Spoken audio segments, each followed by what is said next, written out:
Big TV భక్తి సమాచారం WhatsApp ఛానల్లో జాయిన్ అవ్వండి. అన్ని విశేషాలు ఎప్పటికప్పుడు తెలుసుకోండి.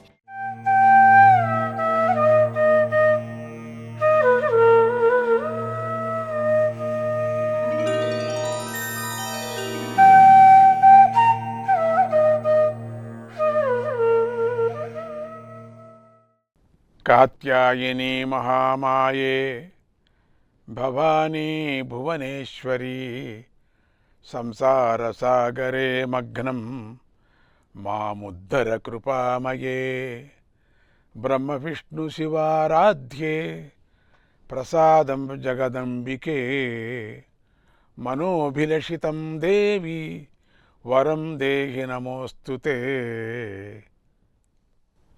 మాయ అనేది సామాన్యమైనది కాదు. అందరినీ ఒక ఆట ఆడిస్తూ ఉంటుంది. దాని నుంచి బయటపడటం ఎంతో కష్టం. యోగులు జ్ఞానులు అయితే దాన్ని తెలుసుకుంటారు. ధ్యానాలు యోగాలు తపస్సులు చేసుకొని దాని నుంచి బయటపడి గట్టెక్కుతారు. సత్యజ్ఞానానంద రూపిణి అయిన అమ్మవారిని తెలుసుకుంటారు. మరి సామాన్యుల పరిస్థితి ఏమిటి? వారు మాయ నుంచి తరించటానికి చాలా సమయం పడుతుంది. అలా కాకుండా సామాన్యులు కూడా తొందరగా మాయను దాటి అమ్మను తెలుసుకోవటానికి మార్గమేమైనా ఉందా అంటే ఉంది అని వ్యాస మహర్షి బోధిస్తున్నాడు. ఆ ఉపదేశాన్ని మనం ఈ రోజున అందుకుందాం. దేవీ భాగవతాన్ని వింటున్న జనమేజయుడికి ఒక సందేహం వచ్చి వ్యాస మహర్షిని ఇలా అడిగాడు. ఓ మహర్షి, సకల ధర్మాలకు మూల కారణం సత్యమని శాస్త్రాలు చెబుతున్నాయి కదా. మరి స్వార్థం కోసం కొంతమంది తపస్సులే అసత్యం పలుకుతున్నారు. మరి సత్యం పలికేవాడెవడు? ఎవణ్ణి ప్రమాణంగా తీసుకొని ఆచరించాలి అని అడిగాడు. వ్యాస మహర్షి ఇలా చెప్పాడు. ఓ జనమేజయ, త్రిమూర్తులే కాదు, ఇంద్రుడు మొదలైన దేవతలే కాదు, బృహస్పతి మొదలైన ఋషులే కాదు, ఎవరైనా సరే విరాగులుగా కనిపించినప్పటికీ వికారాలను అనుభవిస్తూనే ఉంటారు. ఎందుకంటే దేహాన్ని ధరించామంటే తప్పకుండా వికారాలను అనుభవించవలసిందే. కనుక అనురాగం కలవాడు ఎంతటి చెడు పనినైనా చేస్తాడు. కారణం లేకుండా కార్యం ఉండదు. కారణానికి సంబంధించిన గుణాలు కార్యానికి సంక్రమిస్తాయని నీకు చాలాసార్లు చెప్పాను. ఆ ప్రకారంగా బ్రహ్మదేవుడు మొదలైన వారు పుట్టటానికి కారణాలున్నాయి. ఆ కారణాలే వారి ప్రవర్తనలో కనిపిస్తాయి. దేహం ఉన్నంత వరకు ఇది తప్పదు. పరోపదేశే విస్పష్టం శిష్టా సర్వే భవంతి చ. పరోపదేశే విస్పష్టం శిష్టా సర్వే భవంతి చ. విప్లుతి హ్యావిశేషేణ స్వకార్యే సముపస్థితే. ఇతరులకు ఉపదేశం చేసే సమయంలో అందరూ మంచివాళ్ళగానే కనిపిస్తారు. సత్యధర్మాలు చెప్పేటప్పుడు ప్రతి ఒక్కడూ నేను మహాపండితుడనే అని అనుకుంటూనే ఉంటాడు. కష్టం కానీ దుఃఖం కానీ తమదాకా వస్తే మాత్రం ప్రతి ఒక్కరూ జారిపోతారు. చక్కగా సత్యధర్మాలను అందరికీ విడమార్చి విపులంగా విస్తారంగా చెప్పినవాడు మాత్రం అవేమీ ఆచరించడు. మునిలాగా మాట్లాడకుండా ఊరుకొని ఉంటాడు. అంటే చెప్పేటప్పుడు ఉన్న వివేకం చేసేటప్పుడు ఉండటం లేదు. అందుచేత ప్రతి ఒక్కరూ ఇదెందుకు జరుగుతోంది, ఇలా ఎందుకు ప్రవర్తిస్తున్నాం అని పరిశీలించుకోవాలి. అప్పుడు ఇది మోహం వల్ల జరుగుతుంది అని తెలుస్తుంది. జన్మతోనే మోహం కలుగుతుందని అర్థమవుతుంది. అందుచేత సంసారమంతా మోహమయమై ఉంది. అందుకే ఈ సృష్టిలో కామక్రోధాలు విడిచిపెట్టినవాడు ఒక్కడైనా నాకు కనిపించలేదు. ఈ సృష్టి ఈ ప్రపంచము ఎప్పుడూ ఇలాగే ఉన్నాయి, మరో విధంగా ఉండదు. ఇది మంచి చెడులతో కూడుకొని ఉంటుంది. ఇది ఇలాగే ఉండాలి అని మనం అనుకోకూడదు. ఇది జగన్మాత శాసనం. దీనిని ధిక్కరించటానికి, విమర్శించటానికి మనకు అర్హత లేదు, మరో మాటే లేదు. చక్కగా నడుచుకొని తరించాలి అంతే. విష్ణుమూర్తి అంతటి వాడే మారు మాట్లాడుకోకుండా అమ్మ మాట విని నడుచుకున్నాడు. ఒకసారి విష్ణుమూర్తి దారుణమైన తపస్సును చేస్తున్నాడు, మరొకసారి యాగాలు చేస్తున్నాడు, ఇంకోసారి రాక్షసులతో యుద్ధాలు చేస్తున్నాడు, మరొకసారి లక్ష్మీదేవితో కలిసి విహరిస్తున్నాడు. లోకక్షేమం కోసం అవమానాలు కూడా భరిస్తున్నాడు. ఒకసారి యుద్ధంలో ఓడిపోతున్నాడు, మరొకసారి గెలుస్తున్నాడు. అలాగే సుఖాలను అనుభవిస్తున్నాడు, దుఃఖాలను కూడా అనుభవిస్తున్నాడు. శివుడు కూడా అంతే, ఇంద్రుడు అంతే, దేవతలు మునులు అంతే. వీరు పడే ఈ యాతనలన్నీ సంసారం వల్ల ఏర్పడిన యాతనలే. వీరు ఆయస్సు ఉన్నంత వరకు జీవిస్తారు, తర్వాత మరణిస్తారు, మళ్ళీ జన్మిస్తారు. ఇలా ఎప్పుడు జరుగుతూనే ఉంటుంది.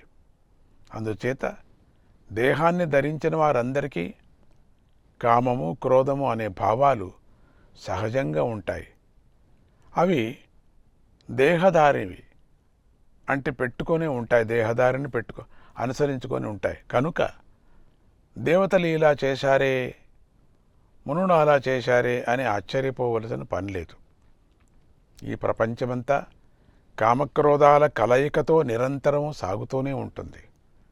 ఇలాంటి జగత్తును చూసి నువ్వు ఆశ్చర్యపోవలసిన పని లేదు. కనుక పరమార్థాన్ని తెలుసుకొని ఈ కామక్రోధాల నుంచి విముక్తి పొందాలి. ఇలా విముక్తి పొందిన వాడు నాకు ఈ సంసారంలో ఎక్కడ కూడా కనిపించలేదు. సంసారం అనేది రాగము, లోభము, మోహము, మదము, మాత్సర్యము మొదలైన వాటితో కూడి ఉంటుంది. ఇలాంటి ఇరకాటంలో కూడా ఉన్న సంసారంలోకి దిగినవాడు మళ్ళీ ముక్తి ద్వారాన్ని చూడటం చాలా కష్టం. అందుకే ఉత్తమమైన వాడు ఏం చెయ్యాలి అంటే ఈ సంసారంలో ఇరుక్కోకూడదు. ఈ సంసారం నుంచి తప్పించుకోవటానికి సకల ప్రయత్నాలు చేయాలి. వైరాగ్యాన్ని కలిగి ఉండి సంసారం నిస్సారమని తెలుసుకోవాలి. ఆరాధయేన్మహేశానీం ఆరాధయేన్మహేశానీం సచ్చిదానందరూపిణీం తస్యా యా గుణతశ్చన్నం జగదేతచరాచరం జగదేతచరాచరం.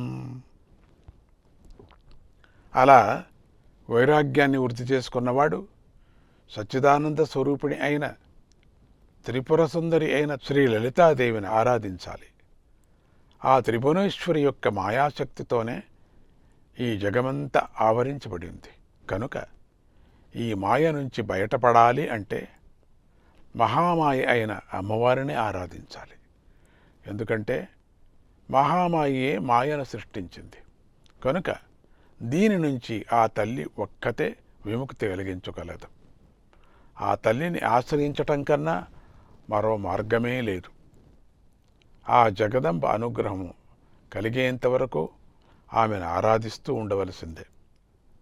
ఆమె అపారమైన దయ కలది. అందుచేత కపటం లేని భక్తితో నిర్మలంగా స్వచ్ఛంగా ఆరాధించాలి. అప్పుడు ఆ తల్లి వెంటనే కరుణిస్తుంది, దుఃఖాలు తొలగిస్తుంది, సుఖాలను అందిస్తుంది, జీవన్ముక్తిని కూడా ప్రసాదిస్తుంది. అందుచేత మానుష్యం దుర్లభం ప్రాప్య సేవితా న మహేశ్వరీ నిశ్రేణికాగ్రాత్ పతితా అత ఇత్యేవ విద్మహే మానుష్యం దుర్లభం ప్రాప్య సేవితా న మహేశ్వరీ నిశ్రేణికాగ్రాత్ పతిత అథ ఇత్యేవ విద్మహే.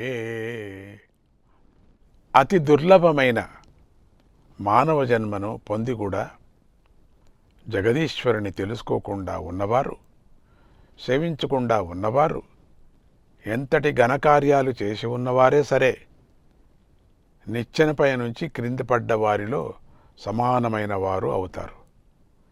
పర్వత శిఖరం పైకి వెళ్ళి అక్కడి నుంచి కాలు జారి క్రింద పడిన వారు అవుతారు.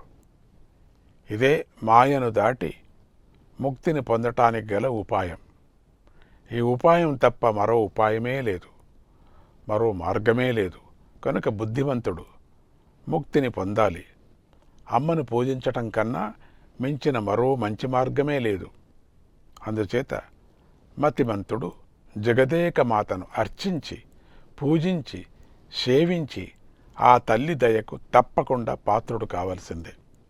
ఈ విశ్వం 3 గుణాలతో కూడి అహంకారంతో నిండి ఉన్న మాట నిజమే. అలాగే ఇదే విశ్వం సత్యంతో బద్ధమై ఉంది. అందుచేత సత్యానంద స్వరూపిణి అయిన అమ్మవారిని సేవించని వాడు ముక్తుడేలా అవుతాడు? ముక్తుడు కాడు. కనుక అమ్మవారిని సేవించి తరించాలి. జగన్మాత సత్యరూప, సత్యసంధ, పరబ్రహ్మ స్వరూపిణి, నిత్య సత్యమై ఉంది. కనుక ఆ తల్లినే ప్రమాణంగా తీసుకోవాలి. ఆ తల్లి మాటలనే ఉపదేశంగా గ్రహించాలి. ఆ తల్లి చెప్పినట్టుగానే నడవాలి.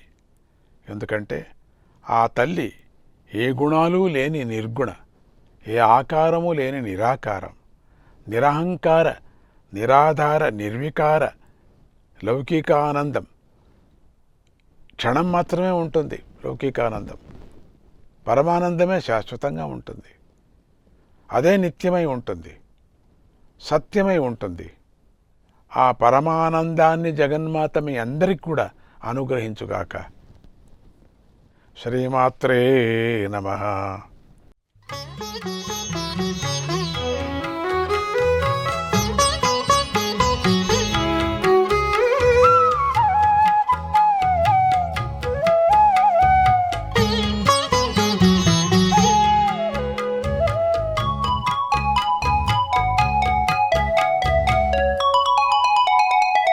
నవరాత్రిషుత మహమీడే రాత్రావహని ప్రణవార్తాం.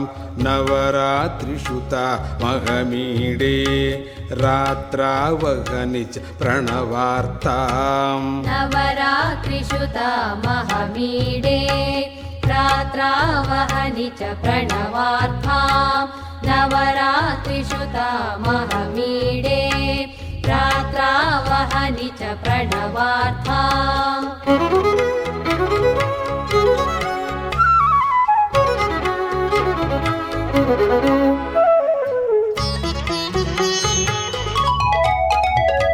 ప్రథమాం వందే సర్వేషాం. ప్రథమాం వందే సర్వేషాం. ప్రథమే హని శ్రీ శశిభూషాం. ప్రథమే హని శ్రీ శశిభూషాం. పురుష ప్రధాన ద్వయ విదితాం. పురుష ప్రధాన ద్వయ విదితాం. నౌమి ద్వితీయే గౌరీం తాం. నౌమి ద్వితీయే గౌరీం తాం. నౌమి ద్వితీయే గౌరీం తాం. నవరాత్రిషుత మహమీడే రాత్రావగని ప్రణవార్తాం. నవరాత్రిషుత మహమీడే రాత్రావగని ప్రణవార్తాం. నవరాత్రిషుత మహమీడే రాత్రావహని చ ప్రణవార్తాం. నవరాత్రిషుత మహమీడే రాత్రావహని చ ప్రణవార్తాం. డోలా హిమగిరి బాలే డోలా శివసమలీలే డోలా డోలా డోలా హిమగిరి बाले डोला दुर्गी लक्ष्मी डोला डोला डोला ललिते ललिते डोला श्रीराजराजेशी डोला डोला डोला डोला डोला डोला डोला For more videos like this, subscribe Big TV channel.